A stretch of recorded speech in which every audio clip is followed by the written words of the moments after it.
Assalamualaikum warahmatullahi wabarakatuh. Nama saya Wiono Mulaputra dari kelas 11 IPS 2. Di sini saya akan menerangkan tentang dinamika peran Indonesia dalam perdamaian dunia. Yang pertama, makna hubungan internasional. Hubungan internasional menurut Undang-Undang Nomor 37 Tahun 1999, setiap kegiatan yang menyangkut aspek regional dan internasional yang dilakukan oleh pemerintah di tingkat pusat dan daerah atau lembaga-lembaganya seperti lembaga negara, badan usaha, organisasi politik, organisasi masyarakat, lembaga swadaya masyarakat, ataupun warga negara. Ya. Subjek hubungan internasional yang pertama ada negara, perusahaan internasional, pihak yang bersangkutan, individu, organisasi internasional, dan palang merah internasional. Politik luar negeri. Politik luar negeri adalah strategi atau cara atau kebijakan yang digunakan oleh suatu negara untuk mengadakan hubungan dengan negara lain dengan tujuan kepentingan nasional. Kedua, ada politik luar negeri. Politik luar negeri adalah strategi atau cara atau kebijakan yang digunakan oleh suatu negara untuk mengadakan hubungan dengan negara lain dengan tujuan kepentingan nasional. Yang kedua, ada politik luar negeri. Indonesia adalah bebas aktif yang didapatkan dari pidato mendayung di dua karang oleh Dr. Andes Muhammad Hatta, yang berarti Indonesia tidak mendukung salah satu kubu, melainkan kubu tersebut, Amerika dan Uni Soviet. Bebas memiliki arti tidak memihak satu blok. Aktif memiliki arti dalam mengikuti perdamaian dunia dan menghapus jejak penjajahan. Politik luar negeri ditetapkan atas dasar Staf MPR nomor 12 MPRS 1966 pada tanggal 5 Juli 1966. Landasan hukumnya adalah yang pertama adalah Pancasila, Undang-Undang Dasar 1945, Staf MPR. Yang keempat ada Keputusan Presiden. Yang kelima ada Peraturan Menlu. 3. Peran Indonesia dalam menciptakan perdamaian dunia melalui organisasi internasional. Yang pertama ada PBB. PBB atau yang disebut Perserikatan Bangsa-Bangsa terbentuk pada tanggal 24 Oktober 1945 dengan negara Indonesia. 6 bahasa resmi yang digunakan PBB. Yang pertama ada Spanyol, Arab, Prancis, Tiongkok, Rusia, dan Inggris. Sejarah PBB. Yang pertama, Piagam Atlantik 14 Agustus 1941. Inggris, Winston Churchill. Yang kedua, Amerika Serikat oleh F.D. Roosevelt.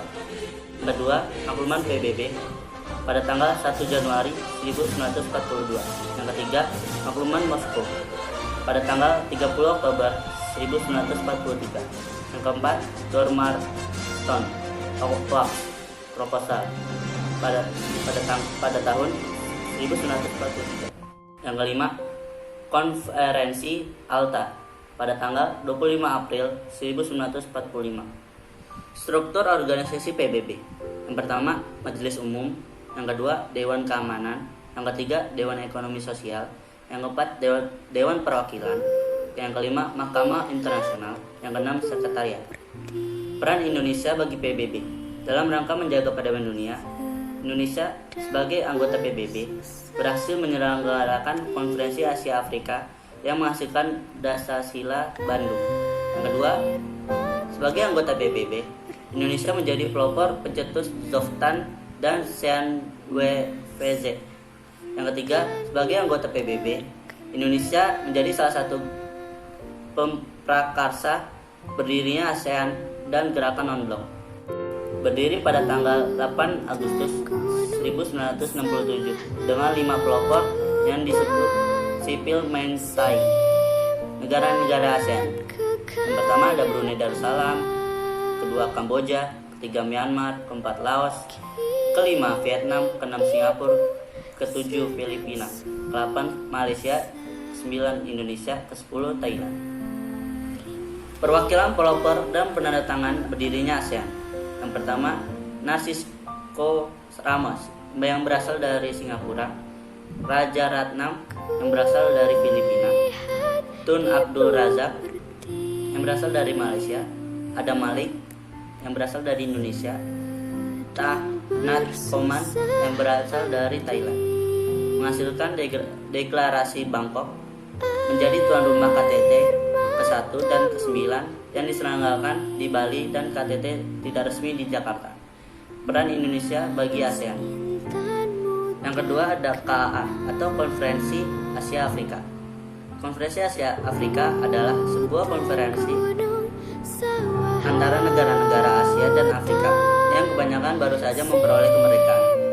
KAA diselenggarakan oleh Indonesia, Myanmar, Sri Lanka, India, dan Pakistan, dan dikoordinasikan oleh Kementerian Luar Negeri Indonesia, Sunario.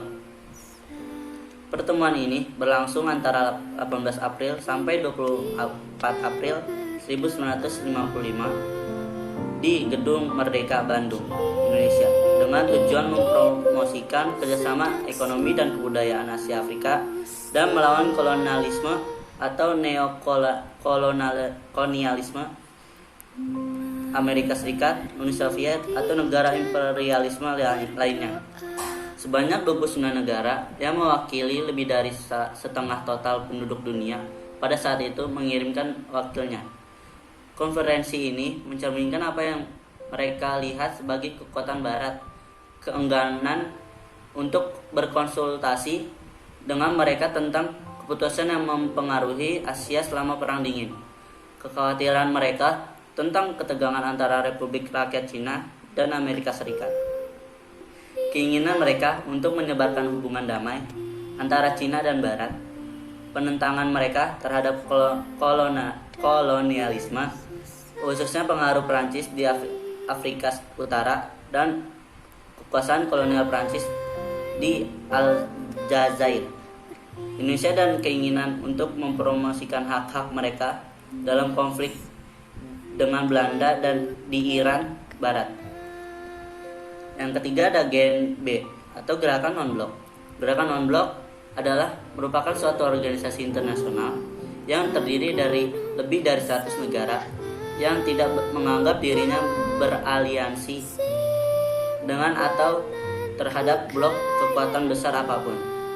Tujuan dari organisasi ini, seperti yang tercantum dalam Deklarasi Havana tahun 1979, adalah untuk menjamin kemerdekaan, kedaulatan, integritas teritorial, dan keamanan dari negara-negara non-blok.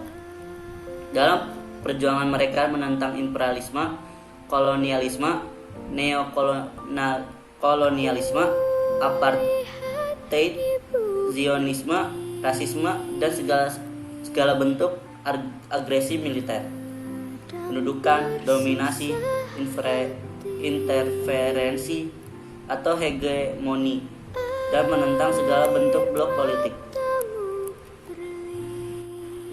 Non-blok termasuk Yugoslavia, Mesir, Zambia, Aljazair, Sri Lanka, Kuba, India, Zimbabwe, Indonesia, Kolombia, Afrika Selatan, dan Malaysia. Negara non-blok memiliki 5 prinsip, yaitu saling menghormati integritas teritorial dan kedaulatan. B. Perjanjian non-agresi. C. Tidak menginterferensi urusan dalam negara lain. D. Kesetaraan dan keuntungan bersama. E. Menjaga perdamaian. Sekian dari saya, kurang lebihnya mohon maaf. Assalamualaikum warahmatullahi wabarakatuh.